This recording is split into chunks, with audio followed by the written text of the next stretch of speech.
field. That one's stalled to the right. Hunter on the move, racing back. It's over his head. It's gone. It's into the bullpen. This game is tied. This game is tied. David Ortiz. David Ortiz. David Ortiz. This is Red Sox Beat on CLNS Radio.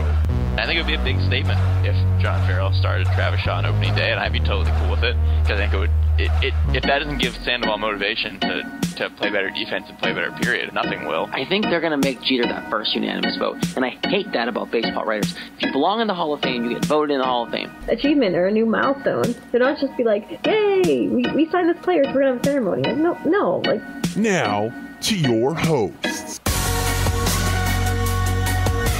All right, Red Sox Beat, CLNS Media, of course, the leading online provider of audio and video coverage for your Boston Red Sox.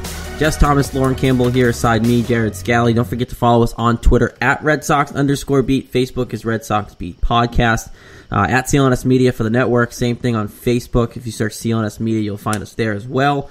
And, of course, the free mobile podcast app where all the network shows lay. iOS or Android, we're not biased here. You can find us on either one.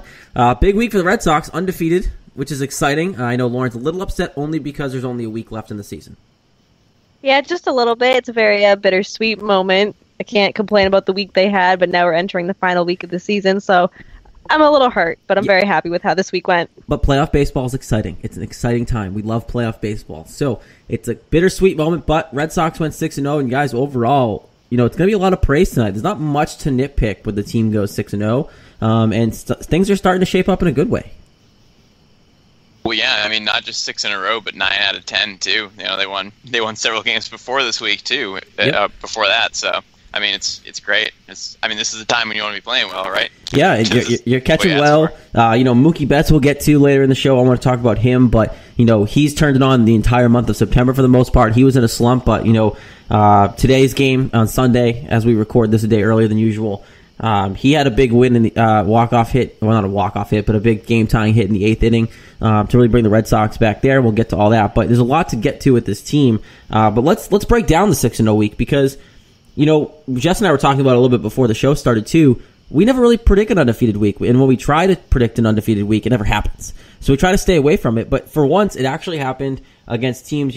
Baltimore was the surprising situation. Cincinnati's garbage. We know that. Unfortunately, there were some closer games there. But this week, the one thing that got me is it was consistent, and there was a lot of fire in the Red Sox dugout. Against Cincinnati, they were close games, but they showed heart, and that's a big thing going into the last week of the season and turning around and hopefully winning the division this week, knock on wood, and start the playoffs. Yeah, I mean, these are teams that you want to beat, teams with under 500 records, and they didn't mess around, and that's huge. We'll start the recap here with Monday's game against the Orioles. This was perhaps the best one, and what Jared was talking about with how excited they were and what you have going on in the dugouts, because this game was huge. It was 5-0 Orioles after 3 innings, if that tells you all you need to know. and the final was 10-8 in 11 innings for the Sox. So huge comeback. We'll go back to the beginning. Doug Fister started this game, and he was not good at all. He was, in fact, horrible. Only lasted 2 innings. Gave up 4 hits and 5 runs and had 5 walks with no strikeouts. Really ugly. Fortunately, Dylan Bundy wasn't a whole lot better for the Orioles. He gave up 6 runs and 4 in the 3rd innings. He got out of the 3rd inning, unlike Fister. But it got ugly quick. The Orioles got 1 in the 1st on a ground out. And then it was the 2nd inning where they got 3 runs, including a Hayes 2 RBI double to make it 3-0. And then in the 3rd, they made it 5-0 with the sac fly. And you're sitting here like, well, off to a bad start. You just lost to the Rays the day before in the finale of that series. And then the comeback started. Mookie Betts got an RBI single in the 4th to make it 5-1. But then the Orioles got another run, made it 6-1 in the 4th. Then it all fell apart for Bundy. He gave up an RBI single to Bradley Jr. in the 5th, and then a 2 RBI single to Brock Holt, who's starting to hit more. He's brought his average up about 20-25 points. He made it 6-4, and then Bundy came out, and Michael Givens came in, and Mookie Betts hit a 3 RBI, another big hit this week to make it 7-6 and take that lead before the Orioles came back, and Pedro Alvarez tied it back with 7 with a home run. Tim Beckham made it 8-7 with an RBI double, but the Sox were right back at it an inning and a half later in the 7th. Xander Bogaerts tied it with a homer to make it 8-8, and that would be the only runs until extra innings. Another extra inning game for the Sox, and Andrew Benintendi ended up hitting a 2 RBI single in the top of the 11th to make it 10-8. The other great thing about all these extra inning games and wins, most of them are on the road, which is even harder to do. Top of the 11th, he gets that, and then the Sox shut the door in the bottom half of the 11th inning. So this one, a lot of energy, a lot of spirit. The bench was pumped up when the comeback was happening, and just obviously a resilient game between being down 5-0, 6-1, getting back the lead, and then losing the lead again, and then getting back the lead again. This game was awesome. It was huge for the team, and obviously a really big tone setter for the series. If they're going to keep winning in extra inning games, let them go to every game in extra innings. It might suck for the bullpen, but they keep winning. And I don't understand what it is. Obviously, there's some factor there, but Jess, you just spoke to it, and you see it as the week goes on. This past week, they showed a lot of energy, a lot of resiliency as a team that you saw in spurts throughout the year, but this whole week was like that. And if they're catching fire in a bottle right now, and they can kind of hold on to that energy as a team, I don't care if these games are close, because if they have that energy to win close games, that speaks of maybe beating Houston in the first round, which it looks like who you're going to be stuck playing, and then getting to Cleveland and potentially doing something special. It's that fire in the bottle energy that they have right now. They need to hold on to that and keep using it, because that's what's going to help them kind of get through their deficiencies, inconsistencies in the lineup, things like that. And I think this team's good, and they showed it this week, and this game was a great example of what they can be postseason time. Yeah, absolutely. And this game was on, and like you said, Jess, it was really like a tone setter for the rest of the week. It was great to see the offense come alive, kind of bail Fister out of taking that loss, and especially on a night where Fister pitched awful. He did not pitch well at all. So it was good to see all that kind of come together. Like the offense backed up the defense. So this team is really dangerous when everything's clicking on all cylinders. Starting pitching is pretty solid, offense, defense, and we can do great things heading into the playoffs. We just need to continue this momentum and make sure everything is still clicking and everyone's still on the same page. Yeah, and another for this week, in addition to everything else, was obviously the bullpen, which we'll get to. They had an 18-inning scoreless streak, which is incredible, and it kind of started in this game after a couple of runs earlier on. Hembry and Abad gave up a couple of runs early when Fister went out, and then Workman came in. His run was unearned, but he pitched, and then Scott pitched, Kelly pitched, Reed, Kimbrel, Barnes, and Smith all pitched, and none of them gave up any runs. So, a lot of great bullpen work. And I'm sorry, people can say whatever they want about the bullpen, and I know some people haven't been satisfied even with their good numbers, but this bullpen's good. No, I think that I'll own this one, because I was one of those people. But I will say, Addison Reed has really helped that. And Carson Smith has helped that. And my point all year has been, do you trust Joe Kelly late in games? Do you trust, Matt Barnes? None of us do. You guys can't tell me you trust Matt Barnes unless he's at Fenway Park with a 6-run lead. You didn't have those guys. Addison Reed was a good first step. Carson Smith looks amazing for what he's been going through. He's a really fresh arm. And I heard John Farrell, I think it was on his EI interview pregame before today's game, saying, Carson Smith's a wild card factor for us because the bullpen is so taxed and we've gone to so many extra games that Carson Smith's the freshest guy they have, and if he pitches well, that's a huge step for them and a huge wild card that people don't really bank on. And now if he's consistent, this bullpen is really good by the numbers, and now they're starting to show it even past the numbers. You watch these guys pitch on a nightly basis, it doesn't matter who you have in there, because now even if you want to use Craig Kimbrel in the 9th inning of a tie game, who do you have behind him? You could use Addison Reed if you didn't use him in the 8th. You have these guys who can close out these extra inning games, and it allows you to use Craig Kimbrel more, and that's what John Farrell was talking about pregame this afternoon on EEI here in the city. It allows you to the flexibility of everything else you can do with the bullpen. So look, I was one of those guys, and they're killing it right now, and hopefully they can consistently do it come playoff time through this last week of the year. I'm just so excited. Carson Smith is everything we needed him to be. He's actually figuring it out. He's working. So happy. We've waited so long to see him pitch, and he's finally pitching, and he's pitched so well. He's been consistent. He's been solid. And it makes me so happy, because I was like, of course I had my doubts where I'm like, oh God, he's going to come in and just stink up the joint and it's going to be terrible. But no, he completely put to rest any doubt I had on this guy. And I'm just so happy. He's pitching well. And like you said, Jared, it's huge with having Reed and Smith being good, because that leaves the door open for people like Matt Barnes, like you said. Matt Barnes got a win in this game on Monday, and we'll get to it. He got the save on Tuesday because Reed and Kimbrel weren't available. So he's pitching better now, too, in bigger spots. He doesn't have to pitch as much. Right, he doesn't have to pitch as much, and he's not expected to, do that stuff, but then he might get that opportunity, as he did, and he did well. Yep. So it just, all that combined just is so big for the team. And the team ERA for the bullpen was coming into today was 3.04, which is second in the American League. Second in the majors, not even American League, second in the majors, which is awesome. I mean, they've been up there all year, but well, that's the thing. The numbers test. You guys have talked about it, right? The numbers test has been there all year. That's kind of what your guys' argument has been to me. I've always been preaching, just watch him pitch. Like it's missing it. Matt Barnes is a problem. The numbers are going to be there because overall they've been pretty good, but you didn't have those strong power inning guys that you trusted all the time, and now you do. So. Exactly. It's perfect. It really came together nicely, getting those two guys. So that brings us to Tuesday's game. And this game was just like Monday's game in only one sense, the fact that it went to 11 innings. The rest of it couldn't be further from Monday's game. 18 runs in that game. One in this one, and it came in the 11th inning. So scoreless baseball all the way till the 11th. 10 innings of scoreless baseball. It was started by Drew Pomerantz and Kevin Gausman, and they were both filthy. Pomerantz pitched 6 1/3 innings, 5 hits, no runs, 2 walks, A's. Gausman, 8 innings, 3 hits, no runs, 1 walk, 7 strikeouts. They were both fantastic.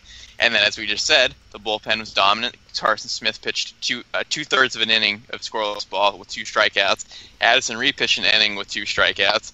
Kimbrel pitched an inning with 1 strikeout. Joe Kelly pitched an inning with 3 strikeouts, and Matt Barnes closed that with an inning of perfect ball. None of those guys gave up a hit or a walk. They were perfect. Once Pomerantz left the game, and he was dominant too, once he left the game, nothing happened. And then, obviously, the Sox scored in the top of the 11th, and they scored it on a wild pitch.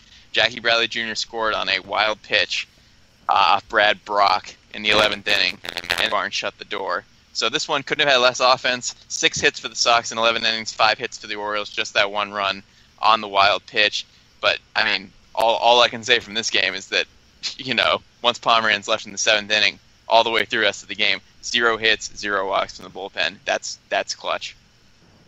Oh, it's absolutely clutch. And I'm not sure if you guys were nervous when you saw Matt Barnes come in for the last inning. I was like, oh no, this is not going to be good. Every time. I don't even care if he pitches well. Like, I just can't. Like, I don't have... I'm on the road, too. Especially on the road, yeah. It was on the road, and I was like, oh my god, why are you doing this? Why are you doing this? Take him out now. Like, fake an injury. Just do something. Get him out of there. I recapped this game, and I was like, oh no. I was like, I'm going to be up so late. They're going to tie the game right now. It's going to go another 11 innings. But it was, Drew Pomerantz was absolutely amazing in this game. And it's unfortunate he couldn't get the win, but it's still just, he's been so consistent. He's been, the best behind Chris Sale. So, and that says a lot about that right there.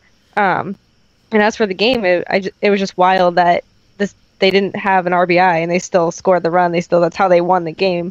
I think there was only like the 3rd time in Red Sox history that it happened, so that was kind of cool too.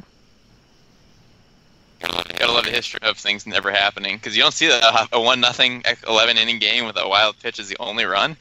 That's hard to do. That's great. I'm impressed they won. Like Lauren said, I thought that game was distant for a long night, the way that was going. Right. But this team doesn't lose in extra innings, as we've seen. No, yeah. I just thought it was going like 15 more innings before they won. Like the way, because that game, like you said, like they were dealing. There was no runs to be had that night. Like the way it was going, and that was going to be how someone won the game, right? In those type of games, it's the hard fought games where everyone can't hit the ball, and all of a sudden something fluky happens and someone gets screwed. And if you're a Baltimore fan, you almost feel like you got screwed because you lost on a crappy play. Like you lost in a really crappy situation. But if you're the Red Sox, you take that and run. Absolutely. And it was scary, too, in the bottom of the 11th inning. If you guys remember, Devers made an error. He threw a terrible ball to first base that would have ended the game. Yep. And the Orioles had a guy at second with 2 outs. And they're like, oh, here you go. And then he got the out. So saved the suspense on that one. Or what could have been suspense. So seriously. That was good. So huge win, especially after that comeback on Monday, to come back and pitch 11 scoreless innings was awesome. These were 2 great games against the team that just swept you, right before that. When the Orioles swept the Sox a few weeks ago. So they're kind of a thorn in the side. They had been playing poorly, so to come in here and 2 extra inning wins in a week where you need to get wins and try to put away the Yankees. It was perfect. It was exactly what you needed in those 2 games. Didn't come easy at all, but it happened. That's what you need. That brought us into Wednesday's game, and this one was not such a suspenseful game in terms of a close game because the Sox won 9-0. We'll get to the offense first, and then we'll get to the pitching because that was the story of the game. But Wade Miley started for the Orioles, and he did very bad. He gave up 6 runs, 4 hits, 4 walks, 4 Ks, and 4 1/3 innings. Lots of 4s for Wade, good old friend. 4-4-4. Pitched with the Red Sox last year, so you guys are familiar with him, and it paid off.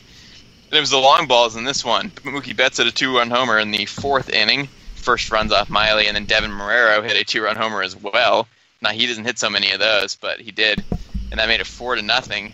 Hanley Ramirez in the 5th inning got a 2 RBI double to make it 6-0. So the key to this game was all the hits were big hits, multi-run hits. And that trend continued in the 8th inning when Dustin Pedroia hit a 2 RBI double to make it 8-0. So the runs kept coming. And then Hanley Ramirez got an RBI single to make it 9-0 in the 9th inning. Pedroia and Ramirez both came back in this game after being out before. Ramirez had missed a week, and he came in and 3 hits and 3 RBI, so that was huge. Betts had his 2 hits and his 2 RBI for Pedroia as well. The other story of this game is Chris Sale. He went 8 innings, 4 hits, no runs, no walks, 13 strikeouts after pitching some pretty bad games. This was a huge turnaround for him. And, of course, the big thing in this game, anybody who watched it, he got his 300th strikeout of the season. With the 13th strikeout, he came in with 287, struck out Ryan Flaherty for the final out of the 8th inning, his 111th pitch for his 300th strikeout. And, boy, was that dugout excited for him, and obviously everybody else was as well. Second pitcher in Red Sox history to get 3 outs in a season. Pedro was the other one in 1999 with 313.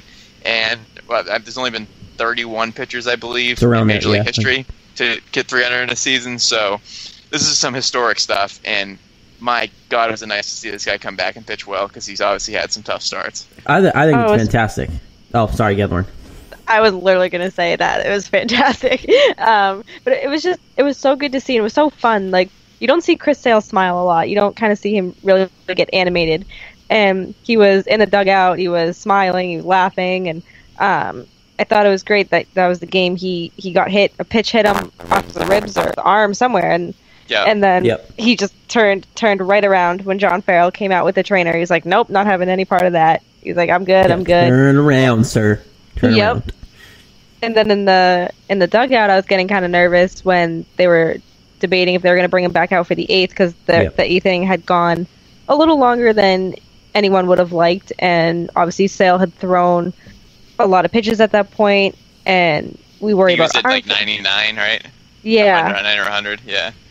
And arm fatigue and all that. So just to see him and to end the inning on that 300 strikeout was so special. And he's just doing. He's making history, and it's so much fun that he gets to be on our team, and we get to watch him do this, and it makes it easier and more fun to cheer for him. Yeah, I think it's obviously fantastic, and you try to compare it to Pedro, and I wanted to actually get your guys' take on this because one, it might get Jess a little riled up, but overall, it's a great feat, right? And no one wants to take anything from that, but there's been conversation this week of why did you put him in the 8th, or why are you risking him? He's been taxed all year. I'm sure you guys heard this, but I knew that was coming. Yeah, I'm the one to bring it up, right? I always am, but it's an intriguing conversation because in one hand, you want him to get it, and I actually agree. Put him back in, right? At that point, he's pitching well, you just let him get it. But people are like, oh, well, why did you put him in the 8th inning? He was gone long. He's going to pitch again. You want to make sure he's ready for the playoffs. No, what you do there is you let him pitch, and he probably gets a day off this week. You rearrange it so he doesn't have to pitch to the playoffs or maybe a last-minute thing. But, it's one of those situations where at that point you let him go in. But there's been a lot of talk this week of, why are you doing that? What's the point? You saw the point. Chris Sale was smiling. He doesn't do that. It clearly meant a lot to him. He probably went back to Farrell and said, I'm going back in, right? Like, I want to go back in. And, Chris Sale, the way he pitches, if he's one of those guys like Pedro was, the whole Grady Little situation, which obviously didn't end as well. But it's if he says, I'm fine, I want to go back in, you trust him and let him go back in. Well, that's exactly it. You don't tell Chris Sale no. Like, if Chris Sale says, I'm good, you don't go against that. Especially when he's pitching. It's not like he's pitching like crap. Did you see what he said, though? He said that he didn't know he was at 300 strikeouts. You can't believe that. He smiled. He said he knew. Of course he knew. He said he knew he was close.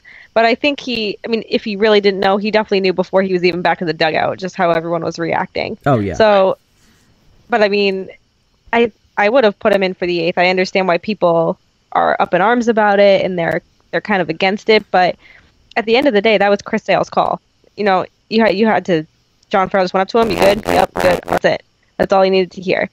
And people were like, "Oh, his next start's slated for Fenway, so why wouldn't he let him get it there?" Well, it's like, David Ortiz got his 500th home run on the road. You just can't predict. And they'll probably do something on Tuesday when he's projected to pitch on Tuesday. So they'll probably do something fun for him then. And it's just when a pitcher has a chance to make history, you let them go out and make it. You let them go out until they tell you, "I'm not doing this." Especially why he's the reason why you stayed afloat all year. Like there were some bad times with this team. The offense was terrible at some points. Like the bullpen wasn't figuring it out some points.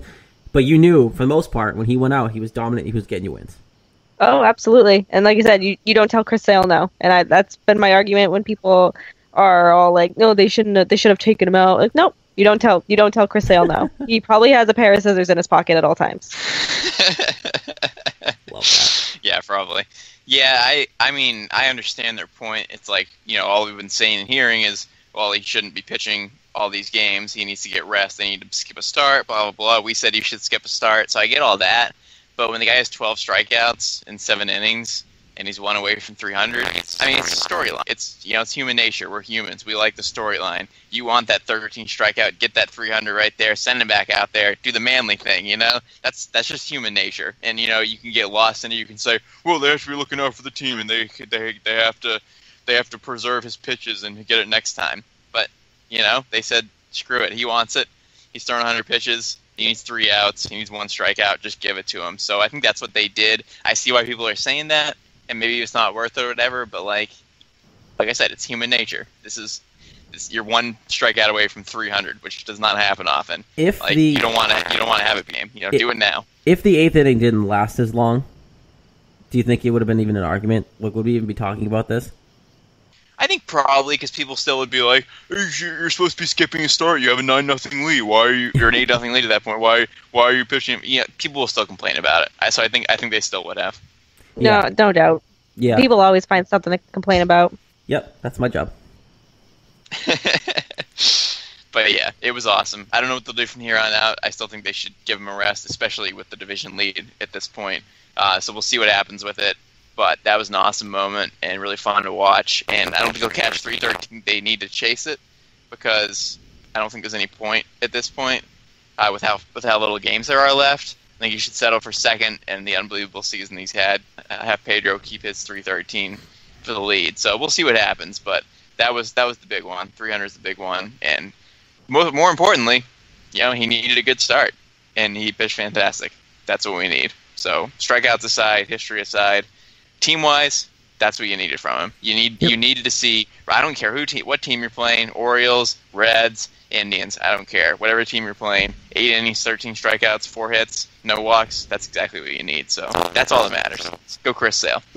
Moving on to Friday, Cincinnati Reds. This one was interesting. This was a really interesting game because the Reds got 4 runs in the first inning, and that's all they got the rest of the game. This one was started by Rick Porcello, and he gave up a grand slam in the first inning, and there were not even any outs at that point, and he gave up a grand slam to Scooter Gennett.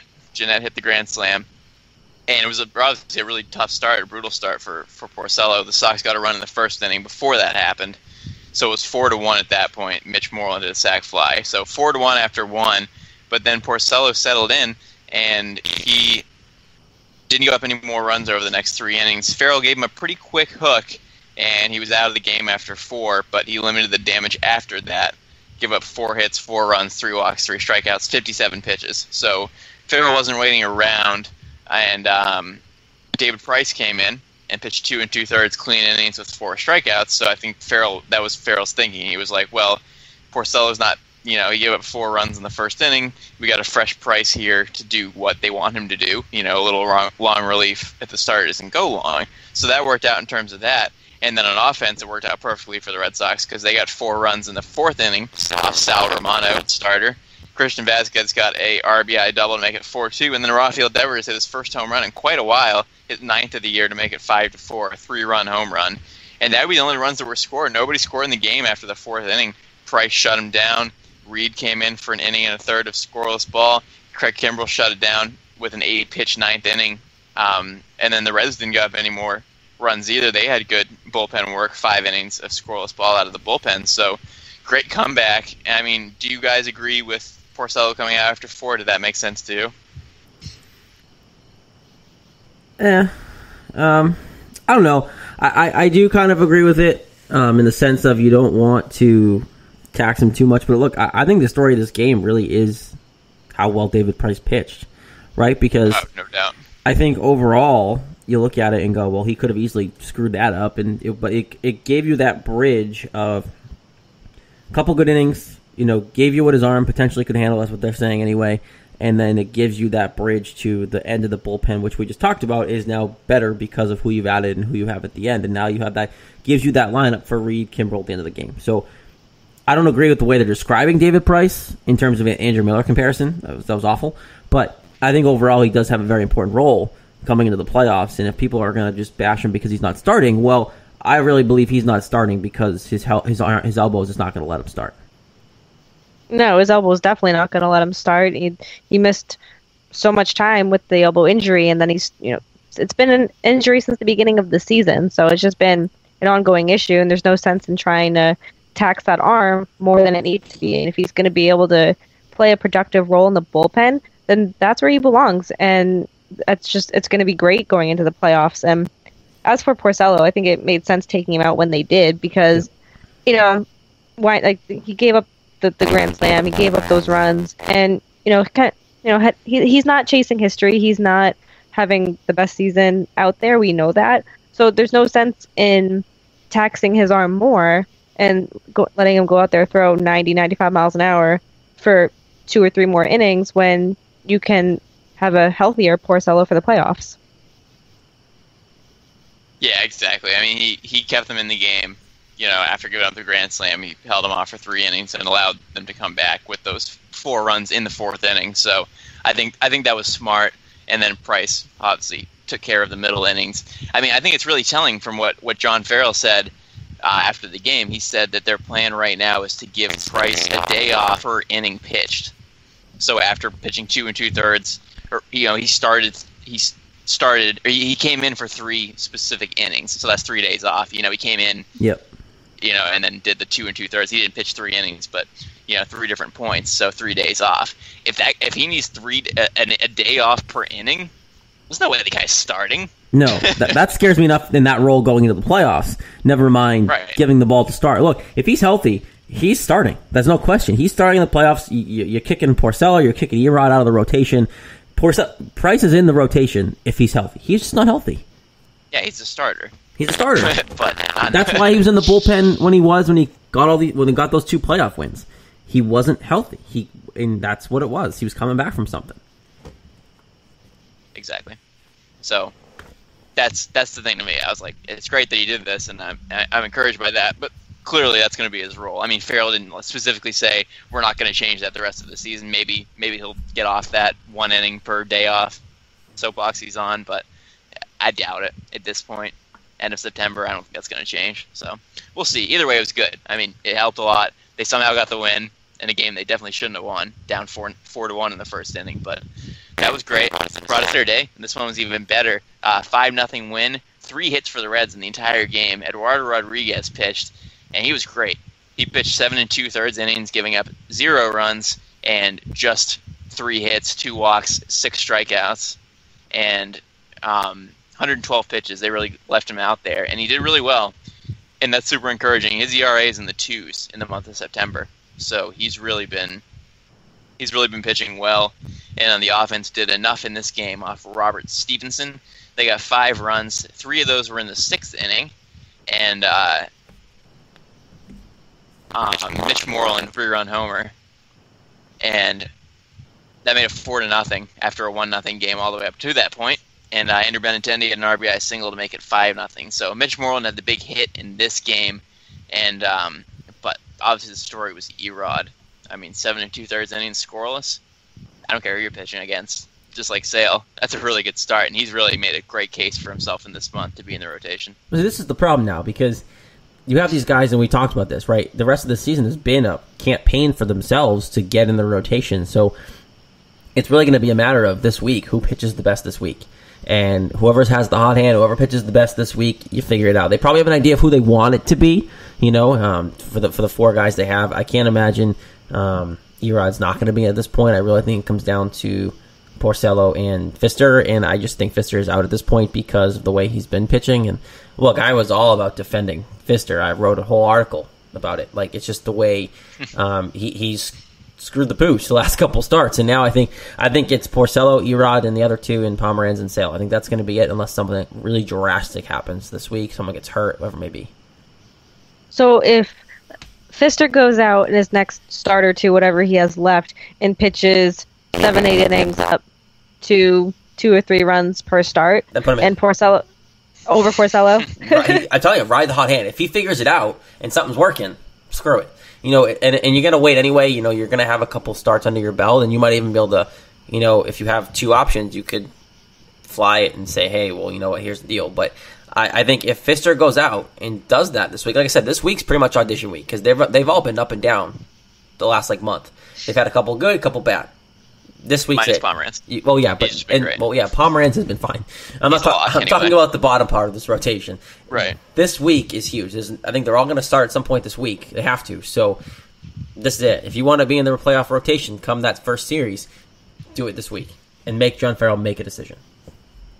It's a great problem to have. I mean, the inconsistency is obviously isn't ideal for Erod, Porcello, and Pfister, but Jesus, I mean, to have these guys all be possibilities to start, and you're sitting here being like, I wonder who's going to have a bad start so they can get kicked out of the rotation. That's a great problem to have. Not every team has that issue. But is it a problem because they're really, really good, or is it just because they're inconsistent and you can't figure it out? That's my concern. Because they're all good, but they haven't been consistent. So now my only concern is, great, it's audition week, and then next week they suck. That's the issue they're having right now, and they need to find someone who's consistent, and they don't know. Because no one has been. Right. It's going to be the lesser of 3 evils. Yeah. Either way, though, no matter how you put in, it should be good because they'll probably be pitching well because that's kind of who you got to go with. So exactly. I'm fascinated to see what happens. It'll be really fascinating to see what happens. So, and the other cool thing from this game before we move on to Sunday's game was that Luke Farrell pitched against John Farrell. He pitched the 9th inning. He's on the Reds now. He started the season with the Royals. Now he's in the Reds. And he pitched an inning. He gave up 2 walks, but didn't give up any runs. It's the first time in Major League history that a pitcher has pitched against his father. It's happened where a batter's hit against his father. The last one being in 2004, Moises Alou against Felipe Alou. But first time the pitcher against his dad. And really cool moment, especially considering they're both cancer survivors, not just John, but Luke as well. Yep. Really cool story there. And, I mean, how weird must that be for John to be sitting there watching Luke against his team? Thank God it was a 5-0 lead because you know that John Farrell's sitting there rooting for his son. How could you not? Oh, of course he is. You are. You're obviously rooting for your son. And look, it's kind of a cool moment especially because knowing they both survived cancer, it's a moment. He flew out earlier in the year to watch him make his Major League debut when he was with the Royals. That's a cool situation because of that tie they have. As much as their father and son, their father and son and survived cancer. So it's a tie that not a lot of people can say they have. So you're John Farrell today, or the other day, you're by far rooting for your son against your own team because you're winning. It doesn't even matter. I love it. I love family moments in baseball, whether it's pitchers going to see their dads after a game, or especially something like this, and it's like the first time this has happened. So it was definitely a cool moment, and deep down when I think it was Moreland flied out to end that inning. I know they tip their caps to one another, but know deep down, Farrell probably just wanted to clap and be super happy. Yeah, just be like, yeah, that's my boy. But he was like, all right, that's good. Nice job, golf clap, great job. How would he not sit there and cheer and clap when he got the first strikeout of the inning? He's probably yeah. He was probably under his breath, yeah, nice job. Go, Luke. You go, Luke. I know. How do you root against your family? I mean, it's obviously, I know it's a game and family is bigger than baseball, but I mean, it it's a really cool moment. And Luke Farrell has a beautiful set of hair. I don't know if you guys, when he took off his hat, I was like, I pulled the Jess and I was like, wow, hair. He doesn't look like John, though. Do you feel like? I don't feel like he looks like that much like him. No. I didn't see a lot of similarity. It's funny because I said, like, oh, I'm like, he's very, very good looking. And my mom's like, well, John Farrell's handsome. And I was like, oh, you too. Whoa, so, hello. The Campbells love John Farrell. That's right. So that was a really cool moment. Really cool to see. And I'm just glad for John's sake that it was not a close game. Because if it was like a tie game or like down by one, like, obviously you got to be rooting for your team because you're trying to win the game. But the game was secure at that point, thank God. So I'm glad for you never to make a decision about who he was rooting for. Yeah, me too. Me too. That's a tough decision to make. So that was great. That was the 5th straight win, and brings us to the 6th straight win here on Sunday as of record date, as Jared said, a day early. And this one, lucky to squeak this one out. Kind of like, except even more dramatic than Friday, because that one, obviously, we're down 4-1 also. And same case today. It was 1-0 in the first. Scooter Jeanette hit an RBI double in the first. And then nobody scored until the 5th inning when Rafael Devers hit a solo home run to tie it at 1. But then the wheels fell off a little bit for Pfister in the 5th inning, a lot later in this game, which was nice because he actually pitched pretty decently today. He gave up a RBI triple to Billy Hamilton was the big run, and they got another run at that point. But then we went to the 8th inning, and it was 4-1 after another run in the 7th for the Reds.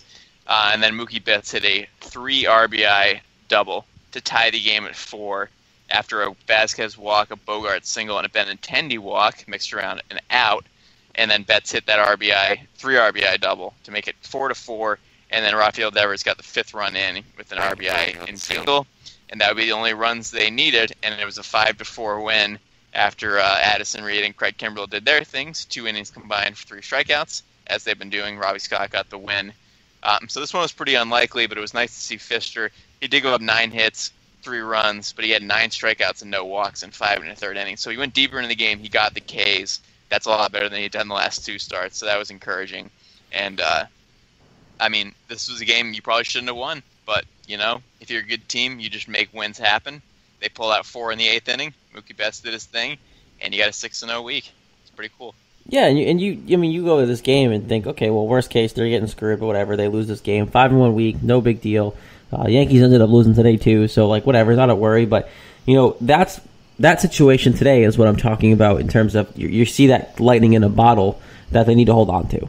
Mookie Betts in the 8th inning, who a guy, and we'll get to him in a second here, but wasn't doing well. People were talking about, oh, what happened, blah, blah, blah. Is he hurt? Like, why is he not doing well? He's come out and had a huge month, and he had emotion because it wasn't just the RBI double. Then he came around to score, and he was fire on the base pass. He got up, was amped up, super excited. The dugout was excited. You know, that's the energy you haven't seen consistency all year. In a game like this where, yeah, you might be upset or might be annoyed the fact that they're down 4-1 in the 8th or barely end up winning against the Cincinnati Reds. Good teams win those games regardless of how tough of a day it is, and they did that today. So that energy is kind of what I was talking about earlier in the show. Yeah, it was so good to see like the energy like that. It was just, I mean, you know, it wasn't just the fact that he scored the run. It was so much like he wasn't doing too well. He had that thumb injury, and it was just kind of a down time for him. So to really spark game and for him to come in here and clear the bases on a double and then end up scoring that run, it's huge for him, and it's obviously huge for the team too, especially going into October. We're now a week away from October. We know we're going to the playoffs, so for him to heat up now would just be absolutely perfect. Yep. Yeah, it's huge. You got to have your best players, and he probably is the best player on offense, so no doubt he is. So that was huge to see, and just great to get that win. And with the Yankees' loss, there's now 7 games left in the season and a 5-game lead. So that's about as sure as he gets without being completely sure. So it would have to be an end of collapse in this last week to not win the division, and it's not. I can't imagine that happens. But great week, 6-0. I'm going to give the MVP to the bullpen because before today, where 1 unearned run was given up, but that was it. 18 consecutive scoreless innings for the bullpen to bolster that ERA even more. I mean, there were several players who did really well this week as well, but there was 3 shutouts this week, 1-0, 9-0, and 5-0. The bullpen was just fantastic, and I'm definitely giving it to them because they've shined all year. And hey, goes to show you pitch well, you win games. Bullpen was great, 6-0. We'll see, and that's what we're talking about here. This whole recap has been a theme of look at what you did when you added sure arms in the back end. Carson Smith's come back and look good, and he's had a good month to really get consistent and be comfortable back on a major league mound. There's no coincidence where you start to get consistent arms and now you're giving MVP to the bullpen rather than a player. It lines up perfectly, and this is the assurance we need because there could be a day where you have one of those back end starters not do well. We've seen the inconsistencies there. This kind of effort from the bullpen is what's going to help you feel a little more comfortable as a fan, as a player on this team, going into the playoffs. And if one of those guys might have an inconsistent start, you have potentially David Price and longer guys in the back end to help you kind of push through it. Yeah, absolutely. I mean, I agree with everything you guys just said. You can't not give it to the bullpen this week. They've been solid. They had that streak of 18 scoreless innings, and then if it wasn't for Workman today who gave up the runs, that inning, that streak would still be holding true. But they've been super dominant, super reliable, which is super helpful going into the playoffs, and especially this is the last week of the season coming up, so to have the bullpen solid, to have them really rested and ready to go is something so important, especially going into this last week. There you go. Love it. Red Sox 6-0, which is insane. We never predict it. I'm mad that we decided not to, but hey, 6-0, they're practically the division champs without being the division champs. I'm sure you're going to get a bunch of tweets and excitement from the three of us this week when they finally clinch this stupid division finally for the right to not have to play in the dumb wild card game, which I'm not a fan of. So those pesky Yankees, they just keep hanging around. Yankees are in the playoffs, people. You might see them. Who knows? But that would be some miracle if we saw them in the ALCS again. But Red Sox, 6-0. They are playing well. Thank God the Red Sox are too. MVP goes to the bullpen. And Jess's recap in the first part of the show was brought to you by our good friends at FanDuel. Fantasy football for everyday fans. You get new contests starting every week. No busted season. Something for everyone to play. Lots of contests to choose from. Starting at just $1, you can pick the contest, choose your team, and watch your score in real time. It's new every week. You don't have to get screwed. If you had a player go down with injury, you're not sure. Maybe you drafted poorly and just all downhill from there.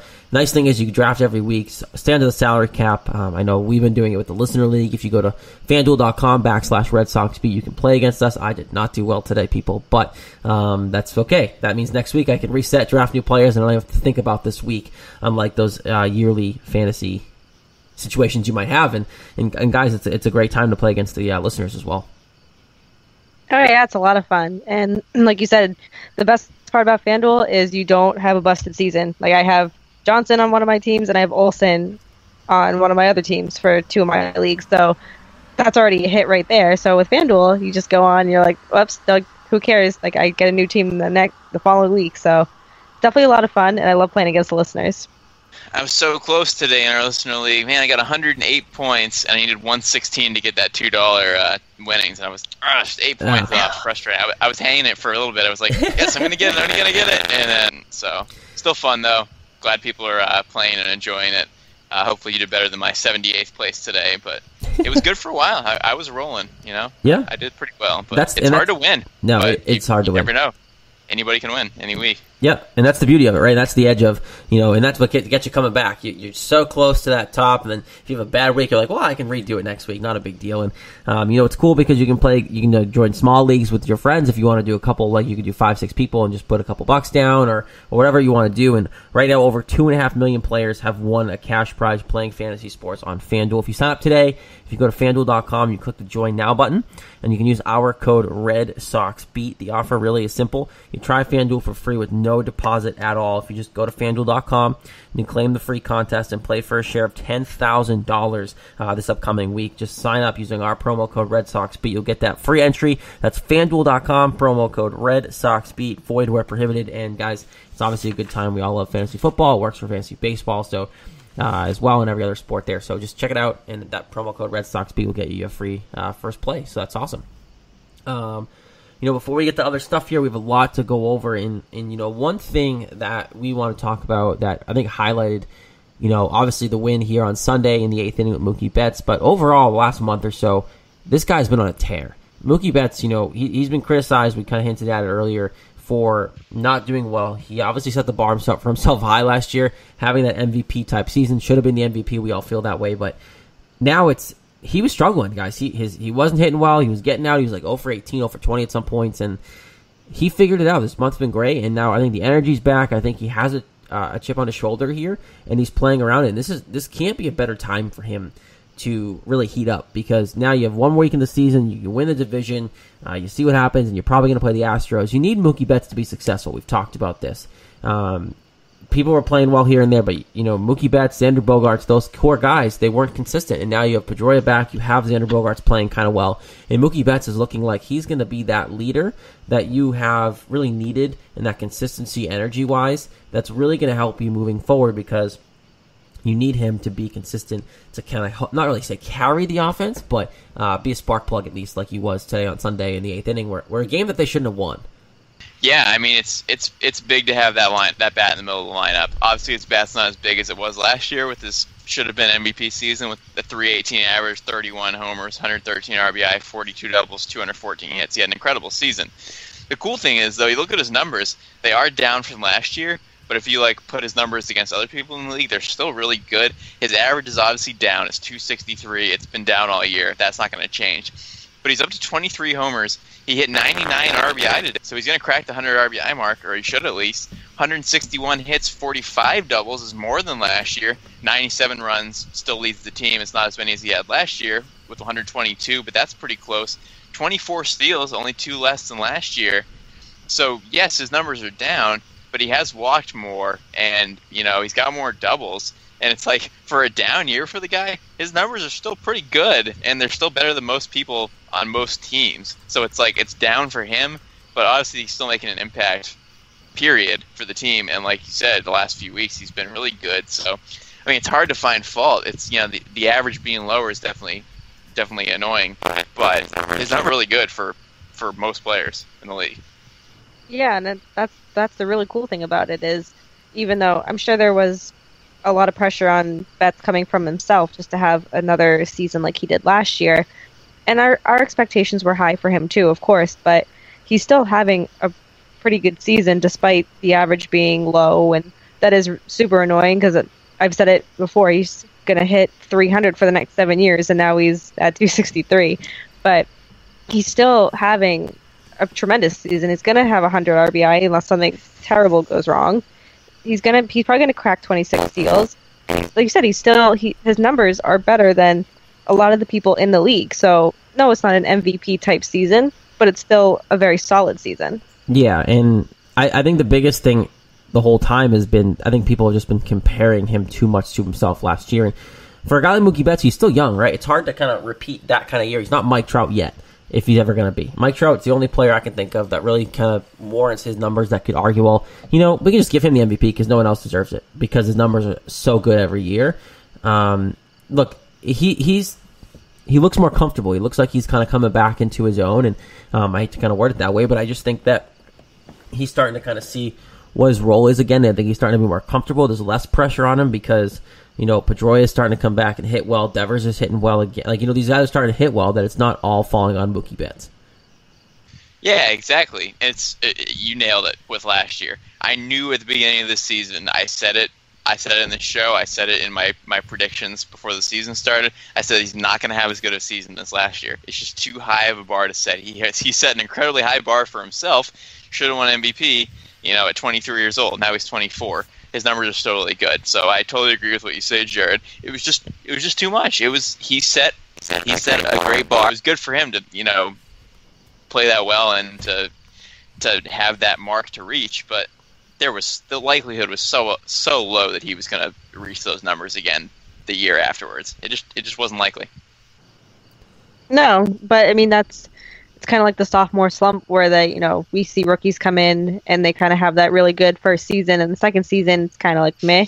It's kind of the same effect right here. Yeah, because that year was just so good last year. Now you see it. I think part of it too was the inconsistencies of he was being moved around a lot this year in the lineup. Hit first, hit third, hit fourth, hit fifth, hit second. Because of the injuries, because of there's been holes other places. He's been asked a lot of, and I think finding a home. No David Ortiz. That's a big thing, too. And that's a big thing, because, even last year when he was hitting third consistently for whatever it was, Ortiz was there to back him up. So he was seeing more pitches, things like that. And now people were attacking Mookie Betts this year.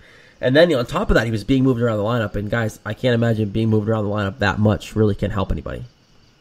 Honestly, the fact that his numbers are still this good without Ortiz, the amount of times he's moved around, and how everyone's going after him because they're like, he's the best player on the team now because there's no Ortiz. Like, this is his team, so he's not going to get as many good pitches to hit. When you put it in those terms, it's actually his numbers are still really good, and that's still really impressive and shows you how good he really is.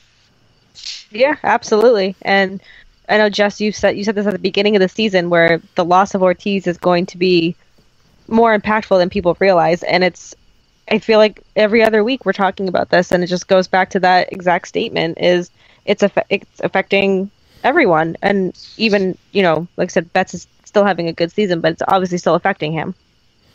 Yeah. So obviously, big part in Mookie Betts is going to be, can he contain the energy? Can he continue to be that spark plug that we've seen this past month, especially the last couple of weeks and today here on Sunday? He needs to rally around that and kind of have people rally around him. He's getting excited, and I think that's going to be a huge thing for this team, especially because it looks like you're facing Houston, and that's no easy task. Even if you had to face Cleveland, same situation. There really was no easy matchup for this team. So now you have to kind of hope and pray that they come in consistent and ready to go a week from now, because the playoffs start next week, which is very exciting. But one thing that I was intrigued about as well, obviously we're looking forward to see how Mookie Betts plays, but we kind of hinted on it earlier a little bit, but just overall, guys, do you in your eyes see this rotation becoming clear as we move in? Because, look, David Price has a nice role there. Do you guys think that it's someone's to lose this week? Or let's just dive into this a little bit more, because I'm curious of how you guys feel about Fister, or is it really someone else's to lose at this point going into that final week? I don't know. I don't think it's David Price's spot to lose. I think he's kind of secured that, just showing how he's pitched since going into the bullpen. I mean, I don't know. I hate playing the odd man out game because we've done it so much with starting rotation, but I don't think it's David Ortiz, David Price's spot to lose at all. I think I don't know. I mean, Matt Barnes. I'd love to get Matt Barnes out of there so he wouldn't make the rotation, but John Farrell loves him, so that won't happen. I mean, I think it's really going to be a big week for the bullpen for those people who are, Jared, you call it the audition week, so I feel like the bullpen's going to be really auditioning this week to see, but I don't think David Price is in question at all. Yeah, it'll be interesting to see what happens with both. I mean, with the bullpen, there's a lot of good pitchers out there, and you're probably going to have people like Heath Hembry falling out and, Fernando Abad, and they both pitch well, so there's so many good options down there. We can only have so many, and when Price is going to be there, obviously, in the pen and on the rotation, so I think that there's definitely going to be a few guys that get knocked out of the bullpen who probably should still be on the team, but you have that many guys. And then in terms of rotation, I don't know. I mean, it's easy to leave Fister off just because he didn't start the year here. He's had a couple of bad starts, but he's also had a bunch of great starts. So I feel like he's the easy one to leave out. It will be too bad for him, and he's also been great against the Indians. So if you get to face the Indians at a certain point, that might hurt. But I think the mindset, honestly, with them, with Porcello, is that this guy won Cy Young last year, and even though he's not pitching well this year, how do you leave the guy who pitched Game 1 and won Cy Young last year and leave him off the rotation completely? I hate that so much. And then but that's going to seep into their brains, and it's, whether that's right or not, I don't know. I obviously want to see him because I like the guy, and I think he's got good potential, but he's been so inconsistent that you don't know what you're going to expect. So maybe they should leave Porcello off, but I feel like Fister would be the easier one to lead off, and I don't think you can leave off Erod at this point because he's had a great September, and then you have Pomeranz and Sale. So I don't know. There's going to be some guys in the bullpen that get left off that are pitching well, and Fister might get left off too, and that is too bad, and that might not be right either, but you got a lot of good pitchers, so what do you do? I think that's what's going to screw with their heads the most. It's well, crap, maybe Fister deserves it. Erod's definitely getting in, so I think it really is down between Porcello and Fister, and you look at that and go, well, we can't really give up the Porcello spot because, like you said, Jess, he's former reigning Cy Young winner, and he was Game 1 starter this year, but I also look at last year, right? First playoff game appearance, and he crapped the bed. I'm afraid, and I know, and Doug Fister has experience, and he's won playoff games. So, with just looking at resume, I almost want Doug Fister in there. But I think overall, Porcello's going to get a spot just because of who he is for this team, and they're going to play semantics. Well, we've picked up Fister late, blah, blah, blah. It's like, it doesn't matter. So I don't think it is even a conversation. I think Fister gets left out at this point. I hope audition week actually means something. But I don't think it's going to. And then in the bullpen, you're going to see Heath Hembree probably left out of their situation. Abad's going to be left out because you have those other guys, Smith, Addison Reed. You have David Price to worry about as a roster spot. Joe Kelly's there. Kimbrel, obviously. Like, you have those spots to be taken up that guys who might have been doing well, especially now where you had some expanded roster time to get everybody some time. Now it's a hard decision to make for Farrell. And Austin Maddox, too. He's pitched fantastic. He's going to get left off, too. Yeah. You know, people like that. There's so many guys that are pitching well. All these guys pitch. Of course, they've all pitched well. Had 18 scoreless innings in a row. Everybody's pitched well. But you can't have everybody. There's too many bullpen. I mean, that's a great problem to have, too. It is. All these are great problems to have. It's just make the right decisions, because if they don't make the right decisions, they're like, oh, why didn't they pick that guy? You know, all the people in hindsight are going to come out and be like, well, they should have done this, should have done that. So, boy, we'll just hope to God the people they do pick actually pitch well. Well, you got to make a choice at some point because, like we've talked about, the bullpen is kind of flustered now and kind of flustered in a good way that they don't know what to do. John Farrell doesn't know what to do with this decision. I wouldn't be surprised at all if he messes it up, but he also could look like a genius because if he leaves someone in there and they pitch well, then great, you made the right decision. So, yeah, yep. kind of a no-win or a win-win. I'm not sure which one.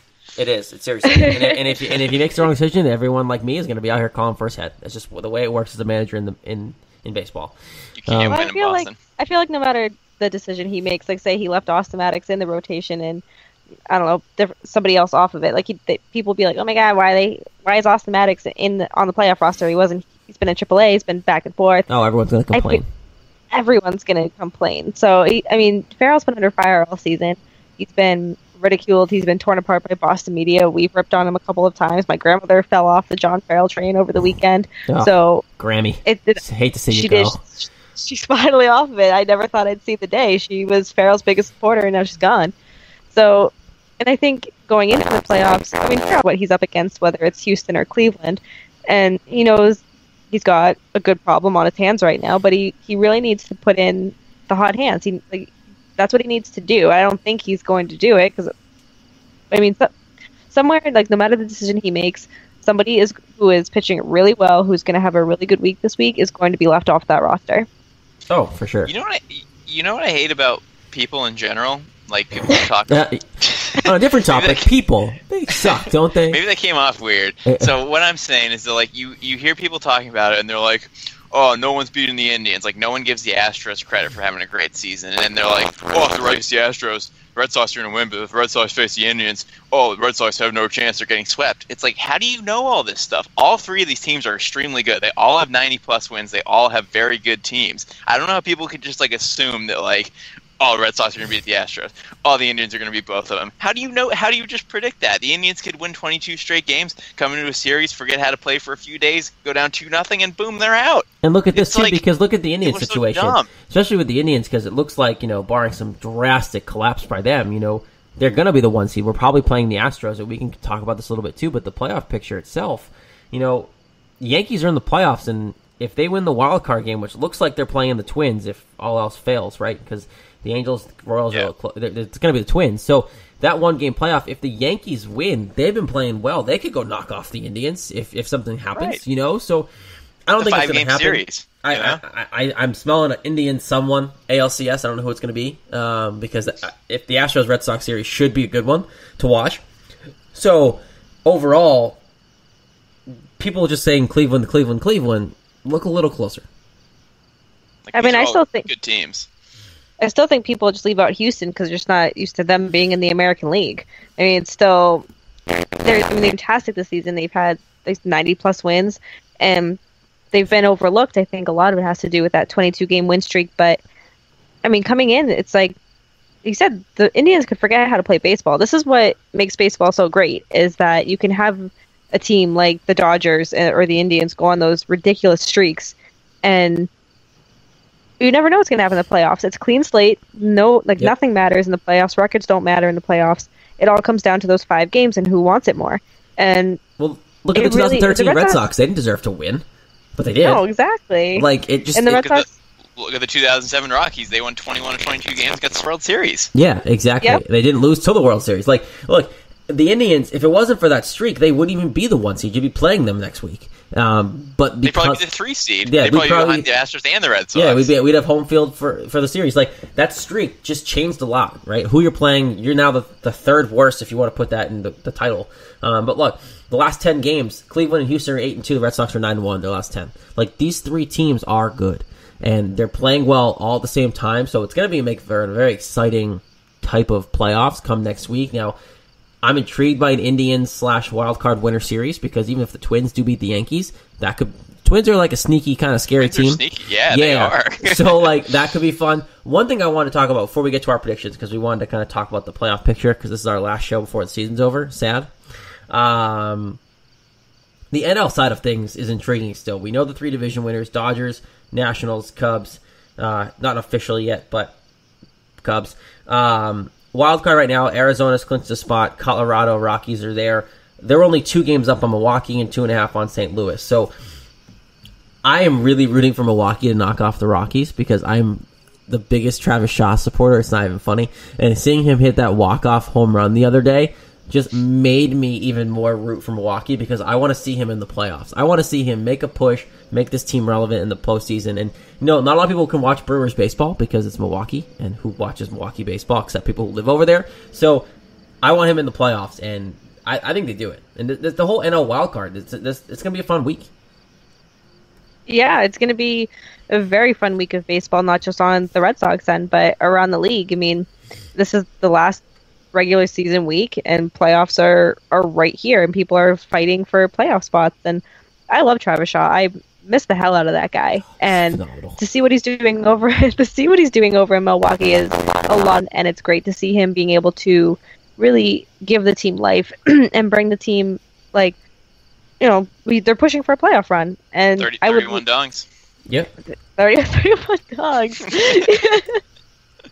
I would love to see this guy get to the playoffs, just because I love him. I have no reason not to root against him. Yeah, they're a fun story. Yeah, it's been a really interesting last couple of weeks, because like in the AL wild card, like it was really close, and then the Angels have lost 6 in a row, the Rangers have lost 3, and everybody just completely fell off the map. And now it's going to be the Twins, who have 82 wins and have won 4 in a row. That's exciting. So that kind of itself. And then the National League, obviously the Diamondbacks have had a fantastic season, and they're going to easily be in there in the first slot. But yeah, Rockies and Brewers 2 games apart. I mean, the Rockies with 84 wins, that's exciting, because they usually suck. And the Brewers with 82 wins, I mean, you feel like they deserve a spot, because they were in first for like 3 months before the Cubs turned it on a little bit. So they've had a good season. They fell off a little bit, so it'd be nice for them to do something. The Cardinals are right behind them, a half game behind the Brewers with 81 wins. Some good teams out there. So, I mean, they all deserve it in some shape or form. They're all going to have, like 85-plus wins, which is good, but that's baseball for you. It's hard to get in the playoffs. You got to be a really good team. 85 wins isn't enough some of the time. So good that there's a little bit of excitement, because the AL wild card just completely fizzled out here in the last week. But the NL, we still got some games, so it's going to be tough. There's not a lot of games left, but it's going to be a close race, so it's fun. Some good teams out there. Who takes that second wild card spot? Go. Rockies. I'm still going Rockies. Brewers, yes, Brew Crew. I'm all in.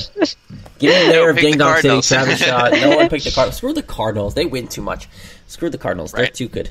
It's like the Patriots syndrome outside of New England. Screw the Patriots. Not really. Go Tom Brady. Today was phenomenal. Oh, it's great. Oh, God, beautiful. Oh, Brandon Cooks is my new spirit animal. But, look, love to see the Brew Crew get in, because, obviously whoever wins the wild card game is going to have to play the Dodgers. So who knows? But they haven't been playing very well. So it could be a time to catch it. I wouldn't hate to see. See, that's the thing, is because Arizona versus the Brewers. Who do you root for, right? Torey Lovullo killing it out there. Want him to throw it in the Red Sox face. Milwaukee Brewers, Travis Shaw. I don't know. It's a tough choice, but hopefully Milwaukee can swing it. But I wouldn't be surprised if the Rockies get in either. So we'll see. But before we get out of here, we have one more week to predict. So let's get to it. 3 versus Toronto, 4 versus Houston. All at home. No more away games until the playoffs. Big week, like always, because it's the consistency. You know they're going to win the division at this point. It's just a matter of officially clinching it at some point this week. Magic number's what, 3 as we sit here and record? 3. Yes. So, 3. Which is awesome. Look, this team's important this week. It's stay healthy, get consistency, win some games, and move forward. So, going against Toronto, Jess, what's going on there? I got 2 out of 3 from Toronto. I really wanted to pick a sweep because they suck and the Red Sox are on fire, but because the Sox have won 6 in a row and 9 out of 10, I feel like that Tampa Bay series where they won 2 lost the last game, I feel like one game something will go wrong. They've just won too many games, and they just swept the Blue Jays in the last series. So I feel like they're going to take one game of this and break the streak up, but we'll still take 2 out of 3. That's a good series. So I think 2 out of 3 from Toronto. Yep, I'm the same way. Like you said, I think it's just a factor of something will happen this week. They might honestly kind of let their guard down as much as they don't want them to, but Lauren might tell us a different story here. I am going to tell you a different story because they are going to sweep the Toronto Blue Jays. I just feel like the Blue Jays, they've given them trouble this season a little bit, but they're making that playoff push, and I just see them really riding this 6-game streak till the end. 9 in a row. All right. 9 in a row. Absolutely. I mean, we have Sale projected to go. Pomeranz is going tomorrow. He's always solid. I don't want to say always positive. He's always solid on the mound. And, this is a huge week. We've said it the last few weeks, but this week is obviously very big. And I just see the Red Sox continuing their hot streaks, like the offense, defense, pitching, everything is just clicking, and it's clicking at the right time. So let's ride out to the end. Nice. Love it. Yeah, perfect. I'm gonna go for the Houston series, 4-game season. People were looking at the series for a while and saying like, oh, this could determine if the Sox or the Astros get the 1 seed. Well, now it's probably going to be the Indians, and the Sox are just a little bit far behind. It's 4.5 games right now in the Astros. That's gonna be a little tough to catch in the last week, so likely to not happen unless they lose a lot of games and the Sox win a lot. So I think going to that last series, I think it's going to be a split 2-2. I think it's going to be a good back and forth series. I think it'll be a good precursor to a potential playoff matchup, and I think the teams are pretty even. So I'm going to split in that series for 4-3 end of the week, and I guess what? That would give the Sox 95 wins for the season, and that's a darn good year. Yeah, I look at this week. I have them winning 3 out of 4 against Houston. I think that Houston and the Red Sox aren't going to show too many cards. They're going to play, but it's going to be a precursor. It is. They're playing Houston unless something crazy happens this week. But it seems like the 3 top teams are kind of steady course here for the postseason. So you're going to get 4 games against Houston, and the week after you're going to get a minimum of another 4 games. So you're going to get a lot of Houston baseball coming to the Red Sox way, starting that first game of that series. So I like the way the Red Sox have been playing. You might be able to squeak out home field. It could still matter. It depends on how Houston does earlier in the week, but I don't think it's going to happen. I think you're going to win 3 out of 4, have a 5-2 week that puts them at 96 wins, and I think that's a huge year for them, despite having some issues along the way. 96 wins is nothing to kind of slouch about, for sure, but again, Lauren, I think you got something different here. Yeah, they're going to sweep the Astros, too. They're going to go break out those brooms, people. 13-0 to end the season? That's 13-0 to end the season, and they're going to end up playing the Astros for like 9 games in a row. So I'm feeling really good about it this week, obviously. Wait, 9 games in a row? They're going to sweep the Astros in the playoffs too, right? I mean, 7 games. Yeah, well, they have the potential to... If you're going 13 wins in a row to end the season, you got to pick a sweep in the first round. I know, but we'll predict playoffs next week. But I'm feeling good about this week. I said it just a few minutes ago. They're going to ride this streak. They're going to just carry this momentum into this week because it's a big week. I'm just repeating myself at this point, but it's a huge week for the team and for the players to really give it their all to get that home field advantage and to just cap off this season with 98 wins. Would that be 98 wins? I like it. Yeah. I think you're reaching real far for that. That would be awesome. Sure am. In a row, but that's a huge stretch. That'd be really difficult to do. But hey, why not us? Why not us? That's right. It would be very nice. But on that note, Lauren's very optimistic, undefeated week, going 7-0. I have them going 5-2. Jess has them going 4-3. Either way, any of this happens, it'd be a phenomenal season. We're looking forward to the last week of the regular season. Don't forget to keep checking out the news feed for post games, pre games, all the good stuff there. Anything breaking happens for any reason, we'll get to there as well. And then once we clinch the division, we'll be freaking out on Twitter. As much as Twitter can be a dark cesspool for God knows what, it also is fun to celebrate the Red Sox on. So we'll definitely be on there celebrating, recapping, and covering the games for you. And we'll be back next week to hopefully talk about a good week, but also your division Red Sox champs, your AL East division champs, as well as the potential of a first-round matchup against the Houston Astros. We'll probably preview that series, whoever they're going to play, and look forward to playoff baseball. Lauren's excited. Jess is excited. I'm excited. Don't forget to follow us on Twitter at @RedSox_beat. Facebook, Red Sox Beat Podcast. You're not going to want to miss any episodes throughout the rest of the season into the postseason, so don't forget to go subscribe to us on iTunes. Rate and review us as well. Keep us near the top, and of course, make sure all the episodes get streamed right to you. As soon as I post them, after we get off the air here, you'll get them right away. Of course, don't forget the CLNS app as well, at CLNS Media on Twitter, Facebook, same thing, and big shout out to our sponsor, FanDuel. Don't forget to use the promo code RedSoxBeat to play next week. But until next week, until we have a potential division championship, we'll be back next week. For Lauren and Jess, I am Jared. We'll be back. This is Red Sox Beat on CLNS Media.